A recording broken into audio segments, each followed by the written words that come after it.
Hello everyone, जय हिंद, नमस्ते। कैसे हैं आप सभी। मैं निशा स्वागत करती हूँ आपका अपने यूट्यूब चैनल में और उम्मीद करती हूँ कि आप बहुत अच्छे होंगे, खुश होंगे और मस्त होंगे। तो डीवी को होते हुए काफ़ी टाइम हो गया है। डेली डीवी चल रही, 2 दिन की छुट्टी रही थी, संडे की और ये कल की। कल 25 दिसंबर था ना, तो उसकी, क्योंकि उसकी तो सभी की सरकारी छुट्टी थी। तो सबसे ज़्यादा दिक्कत एक चीज़ आ रही है, चेक लिस्ट। मतलब चेक लिस्ट को लेकर लड़के इतनी घबराई हुई हैं कि चेक लिस्ट, बहुत सारे मैसेज आ रहे थे कि चेक लिस्ट भरना बता दीजिए, चेक लिस्ट में हमें क्या क्या भरना होगा। और वो डरे कि कहीं कुछ ज़्यादा ना भरना हो, कभी वो उनसे वहाँ मिस्टेक हो जाए। तो इस वीडियो में मैं आपको बताऊंगी एक एक पॉइंट, एक एक बिंदु कि चेक लिस्ट को तुम्हें कैसे भरना है, कैसे नहीं भरना है। मेरी एक बहन थी, मैंने उससे बात की और उसने मुझे चेक लिस्ट के बारे में बताया कि चेक लिस्ट में क्या क्या चीज़ें हैं। तो वो चीज़ें मैं आपके सामने रखूंगी, तो मैं बताऊंगी कि आपको कैसे कैसे भरना है। बिल्कुल भी टेंशन नहीं लेनी। और बहुत ही कॉमन कॉमन सी चीज़ उसमें भरनी है, फिल करनी है, जो बिल्कुल कॉमन है, मतलब जो जरूरी है, कॉमन है और तुम्हें आराम से पता है। सबसे पहले तो देखेंगे चेक लिस्ट में हमारी है 11 बिंदु। 11 बिंदु है और उसमें पहली बिंदु में है हमारे आवेदन पत्र। जो हमारा आवेदन पत्र सबमिट करने की जो अंतिम तिथि थी 24 अगस्त 2022, वो उसमें लिखी हुई है कि उसकी कोई टेंशन लेने की जरूरत नहीं है। दूसरा है नाम और जेंडर। उसमें अपना आपको नाम डालना है और उसमें आपको जेंडर लिखना है। फीमेल जेंडर है, ऑब्वियसली बात है, सभी को उसमें फीमेल फीमेल लिखना है। तीसरे पॉइंट में है अनुक्रमांक। या अनुक्रमांक मतलब रोल नंबर। जो आपका रोल नंबर है, जो आपके एडमिट कार्ड में रोल नंबर आया था, आपको वो रोल नंबर उसमें अपना भर देना है। फिर चौथे में जब हम आएंगे तो चौथे में है, उसमें है हाँ या ना। आपको हाँ या ना में जवाब देना है। उसमें क्या लिखा हुआ मैं आपको पढ़ के सुनाती हूँ। क्या अभ्यर्थी विज्ञापन में आवेदन प्राप्त करने की अंतिम तिथि तक अनिवार्य शैक्षिक योग्यता प्राप्त करता है। तो आवेदन मतलब जो भी उसकी अंतिम तिथि थी, उसका कहने का मतलब ये है कि जो आपका बीए फाइनल का रिजल्ट था वो अंतिम तिथि से पहले आ चुका हो। जो भी सर्टिफिकेट लगने थे वो अंतिम तिथि से पहले लग गए हों।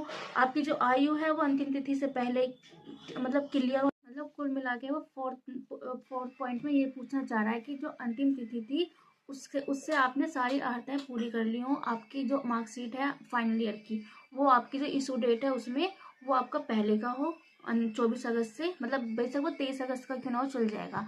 आपकी जो एज है वो मिनिमम 21 साल हो और मैक्सिमम 40 साल हो। आपका EWS का सर्टिफिकेट उसके बीच का बना हुआ हो। ओबीसी का तो वो खैर अब नया भी चल रहा है, मतलब नया भी मांग रहे हैं, मतलब अगर है किसी के पास तो वो नया चल रहा है।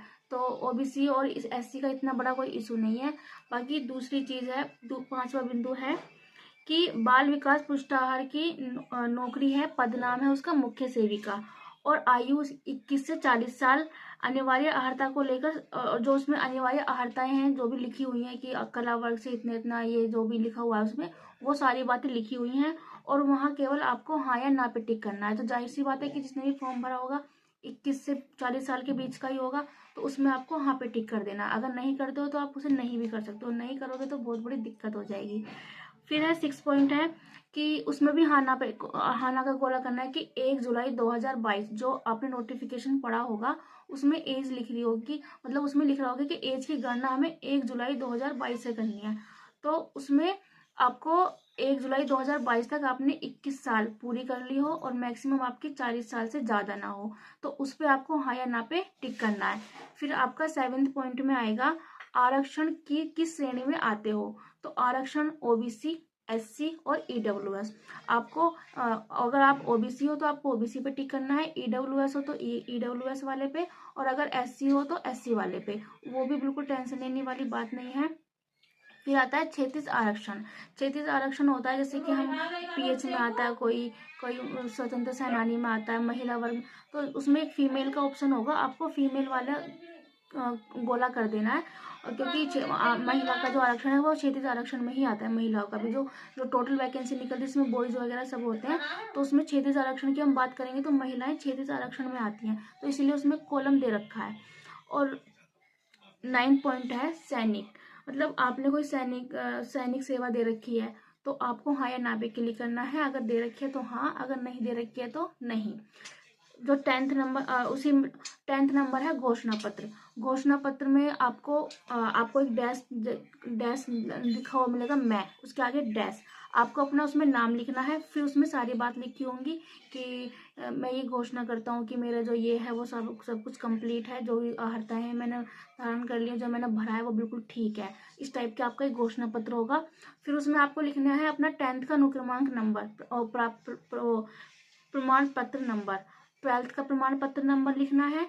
और स्नातक का अगर प्रमाण पत्र संख्या सीरियल नंबर लिख सकते हो, एनरोलमेंट नंबर भी लिख सकते हो। और किसी की में ना तो सीरियल नंबर है ना एनरोलमेंट नंबर है तो वो उसका रोल नंबर भी डाल सकता है स्नातक में। फिर आपको लिखना है संस्था का नाम, जिस भी संस्था से आपने पढ़ाई की है, जैसे उत्तर प्रदेश सरकार यूपी बोर्ड होता है, यूपी बोर्ड, सीबीएसई बोर्ड, जो भी आपका बोर्ड रहा होगा 10th में और 12th में, आपको वो अपना बोर्ड उसमें डालना है। फिर दूसरा आयु स्नातक जो आपने किया वो किस विश्वविद्यालय से की है, तो उसमें आपको अपने विश्वविद्यालय का नाम लिखना है। जैसे हमारा चौधरी चरण सिंह यूनिवर्सिटी था तो हमें अपना वो डालना है। बाकी जिसने भी जिस भी यूनिवर्सिटी से की है, कॉलेज का नाम नहीं डालना, याद रखना कॉलेज का नाम नहीं डालना, वहाँ पे आपको लिखना है विश्वविद्यालय का नाम, यूनिवर्सिटी का नाम। फिर आता है 11th पॉइंट, इसमें है आरक्षण से संबंधित, मतलब जो भी आपने आरक्षण लिया है, जो भी आपका कास्ट सर्टिफिकेट है, ईडब्ल्यूएस हो या ओबीसी हो या एससी हो, तो जो कास्ट सर्टिफिकेट है उसमें आपको प्रमाण पत्र संख्या लिखनी है उसकी, उसमें लिखी हुई आई होगी, ऊपर कोने पे लिखी होगी प्रमाण पत्र संख्या। फिर उसमें आपको किस डेट को वो जारी हुआ वो डेट आपको लिखनी है, जारी डेट कोने में लिखनी होगी, ऊपर की साइड, उधर रहते राइट साइड में, तो वहाँ पे वो डेट आपको अपने उसमें लिखनी है। और तीसरी चीज है जारीकर्ता का पद और उसका नाम। तो जारीकर्ता के पद का नाम, तो जारीकर्ता जो हमारा कास्ट सर्टिफिकेट है उसे जारी करता है तहसीलदार, तो आपको उसमें तहसीलदार लिख देना है। फिर आएगा निवास के लिए हमको एसडीएम भरना है उसमें, मतलब उप जिलाधिकारी। तो जो निवास मिलता है वह हमें वो उप जिलाधिकारी से ही मिलता है, तो उसमें निवास के लिए उप जिलाधिकारी और निवास का प्रमाण पत्र संख्या और निवास की इशू डेट भी लिखनी है आपको वहाँ पे। फिर सबसे नीचे आपको मिलेगा अभ्यर्थी के सिग्नेचर करने के लिए। आपने प्रपत्र देखे होंगे, उसमें जो जैसे 1 था तो 1 का लास्ट पेज में भी वही लिखा हुआ है, 2 के लास्ट पेज में भी, 3 के लास्ट पेज में पहले साइन करने हैं, फिर अपना नाम लिखना है, फिर अपना रजिस्ट्रेशन नंबर लिखना है जो आपका पंजीकरण संख्या है। बस चेक लिस्ट में केवल इतना है। आई होप सो आपको क्लियर हो गया होगा कि चेक लिस्ट में इससे ज़्यादा कुछ नहीं है। अगर आपको फिर भी समझ में नहीं आया तो वीडियो को रिपीट करके देख लेना, और कुछ जो भी बिंदु आपने वो आहता ले रखी है तो हाँ कर देना, नहीं ले रखी तो नहीं कर देना। बस इतना ही करना है, 2-3 ही फिल करनी है आपको, बाकी समय आपको हाँ या ना में ही जवाब देना है। तो अगर आपको ये अच्छी लगी हो इन्फॉर्मेशन तो चैनल को सब्सक्राइब कर देना और शेयर कर देना, और जो लोग चैनल पे नए हैं उन्हें शेयर कर देना और सब्सक्राइब भी कर देना। चीज है उसमें लड़कियों का एक चीज के लिए मैसेज बहुत आ रहा था कि सेल्फ अटैच कैसे करें। सेल्फ अटैच में साइन करने हैं, नाम लिखना है, मतलब क्या करना है। तो सेल्फ अटैच ऐसा होता है जैसे कि आपने तो सारे प्रपत्र, ठीक है, सारे प्रपत्र के नीचे कोने में आपको सेल्फ अटैच अपने साइन करने। सेल्फ अटैच का मतलब होता है अपने साइन, जो भी आपके रियल साइन है, जो भी आप डॉक्यूमेंट्स वगैरह पर करते हो।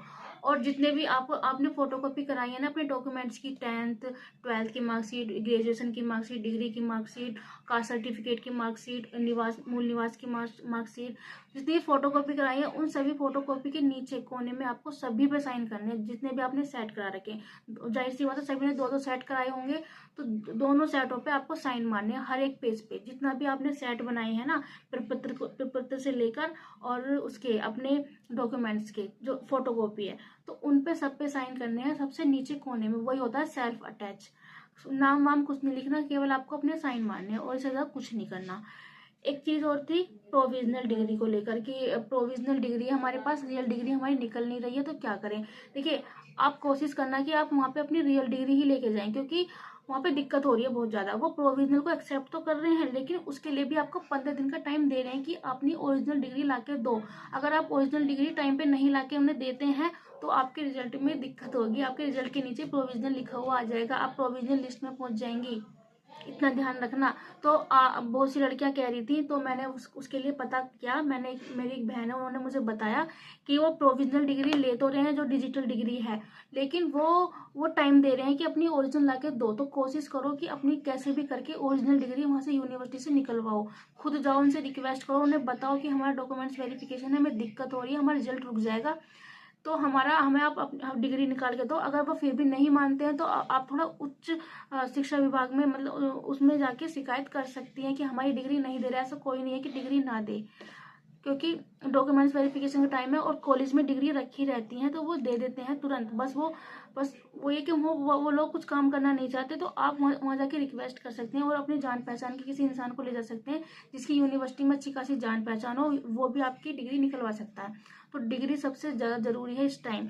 प्रोविजनल एक्सेप्ट कर रहे हैं, लेकिन उसके 15 दिन बाद भी आपको वहाँ पे उसमें जाके आयोग में जाके दिखानी पड़ेगी। तो चलिए अपनी वीडियो को यहीं पे ख़त्म करते हैं। बाकी इन्फॉर्मेशन नेक्स्ट वीडियो में कल लेके आएंगे, और सब्सक्राइब कर लेना और शेयर कर देना। धन्यवाद।